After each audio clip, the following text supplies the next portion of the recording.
तरीके पे जब निकाह करेंगे तो बरकत होगी ना। उस तरीके को हम जानेंगे तब, जब हम जानने की कोशिश करेंगे तब। मगर हाय रे मेरा समाज, जो गाना हमारे यहाँ बजता है वही गाना हर समाज में बजता है। क्रिश्चियन हो, हिंदू हो, ईसाई हो, सिख हो, हर जगह वही बजता है। मैं गुजारिश करूंगा, ये महफिल अल्लाह उसके रसूल की रजा की महफिल है। निकाह की तकरीब अल्लाह उसके रसूल की रजा के लिए ये तकरीब मुनक़िद होती है। इस तकरीब में दुनियावी उमूर न किए जाए, अगर करना है तो मुस्तफा जाने रहमत को राजी करने वाला काम किया जाए। लोग कहते हैं छुहारा लुटाना सुन्नत है। हाँ सुन्नत है, आप जिससे पूछना है पूछ लीजिए, जिससे पूछना है पूछ लीजिए। सब लोग हर वक्त फिक्र वाले मानते हैं कि छुहारा खुजूर लुटाना सुन्नत है, मगर कहाँ लुटाइएगा, मस्जिद में न लुटाइएगा। मगर यहाँ जुतला खेत में लोग छुहारा लुटा देता है। पता ही सुन्नत है, मुंह थुराएगा कि नहीं थुराएगा जरा बोलो। हज़रात मुहतरम, इसलिए अर्ज करना है, हम काम करने से पहले काम के तरीके को समझ लें। हम काम करने से पहले काम के तरीके को जान लें। हमारे यहाँ उबटन लगाया जाता है। बाद लोग कहते हैं ये उबटन क्यों लगाया जाता है? लगाने दीजिए, लगाना चाहिए, क्योंकि उबटन लगाने से चेहरे पे निखार आता है, उसमें खुशबू है और खुशबू नबी पाक को पसंद है। और दूल्हा अगर खूबसूरत न हो तो भला कौन हो? लिहाजा उसे उबटन लगाने दिया जाए। मगर ये ख्याल हो कि उबटन माँ लगाए, नानी लगाए, दादी लगाए, अपनी फूफी लगाए, अपनी खाला लगाए, अपनी उम्र रसीदा बहन है तो वो लगाए। मगर हाय रे समाज, जिन औरतों को देखना हराम था वही चंडाल औरतें सामने चली आती हैं, भौजाई बनकर, सरोजनी बनकर, इसकी उसकी बनकर चली आती है कि हम लगाएंगे।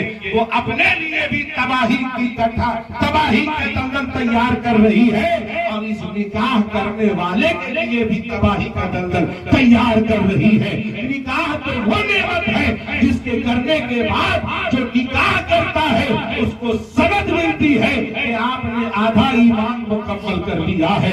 तो हमें इस ईमान के तकमील की सनद मिलने जा रही है और उस सनद को लेने से पहले हम इतना बड़ा बड़ा गुनाह कर रहे हैं। हम अल्लाह के सामने कौन सा चेहरा लेकर जाएंगे? हमारे समाज का एक रिवाज था कि निकाह से पहले हजरत, पता नहीं आपके यहाँ है कि नहीं है, और नहीं है तो लागू किया जाए।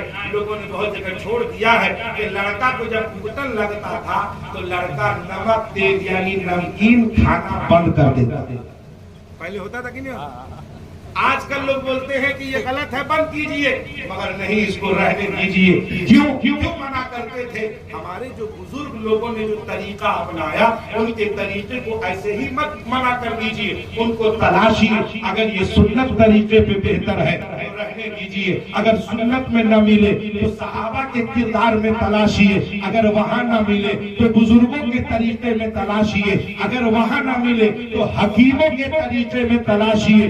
कहीं न कहीं वो तरीका जरूर मिल जाएगा। तो ये 3 दिन पहले, 2 दिन पहले यानी उबटन लगने के बाद दूल्हा और दुल्हन का जो नमकीन खाना बंद किया जाता था, ये हकीमों के यहाँ यानी तिब के यहाँ, मेडिकल साइंस वालों के यहाँ ये मिलता है।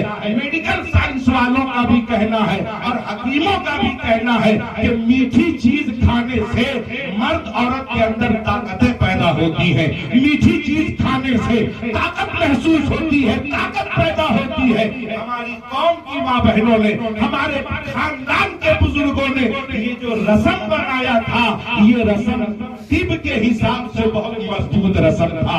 इससे हर हाल में फायदा था। तो हम तरीके को समझ लें, परख लें, हम कई लोगों से मशवरा कर लें, उसके बाद हम अपने खानदानी तरीके को भी छोड़ें। हाँ, जो बिल्कुल गलत तरीका हो, जो बिल्कुल वाज़ेह तौर पे बर्बादी का तरीका हो, जैसे मसलन बलैया लिया जाता है, दूल्हा की बलाएं ली जाती है, बला में लिया कि बलैया में क्या लिया जाता है? माँ, फूफी, नानी, दादी, ये चचा, ये सब आके दुआ देते हैं आबाद रहे। जरा गौर करें उस दुआ में कहाँ कहाँ मस किया जाता है। पेशानी से शुरू, ये सजदे की जगह, इसको चूमा, फिर यहाँ इसको चूमा। हम जब नमाज में सलाम फेरते हैं, हमारी हमारी नजर यहाँ पड़ती है। हम जब नमाज में सजदा करते हैं तो हम पेशानी जमीन पे डालते हैं, जब हम सजदे में जाते हैं तो हम हथेली जमीन पे डालते हैं, हम घुटना जमीन पे डालते हैं, हम ये पैर की उंगली को यूं बिछाते हैं कि हमारा सजदा पूरा हो जाए।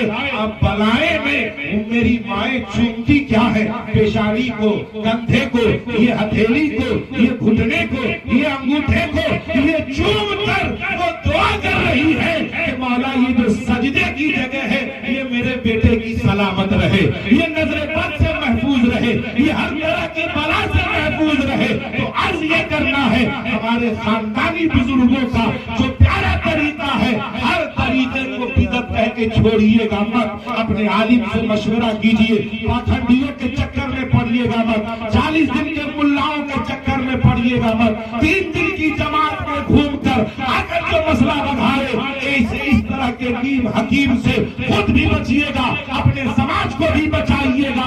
वो खुद भी डूबे हैं और समाज को भी डुबाना चाहते हैं। भलाई इसी में है कि हम मुस्तफा जाने रहमत के तरीके पे आ जाए, बुजुर्गाने दीन के तरीके पे आ जाए, हम अल्लाह उसके रसूल के फरमा बरदार हो जाए। मौला करीम की बारगाह में दुआ है, मौला हमसे कहने में, सामईन के सुनने में जो तसामुह सबजद हुए हो, मैं तेरी बारगाह में तहे दिल से तौबा करता हूँ। मौला करीम सारे लोग मिल के पढ़े अस्तगफिरुल्लाह रब्बी मिन कुल्लि ज़ंबिन व अतूबु इलैहि, पढ़िए ला इलाहा इल्लल्लाह मुहम्मदुर रसूलुल्लाह सल्लल्लाहु अलैहि वसल्लम। जब अल्लाह के प्यारे रसूल तशरीफ लाए तो जिब्राइल अमीन को 70,000 फरिश्तों के साथ अल्लाह रब्बुल इज्जत ने भेजा। वो आए, हमारे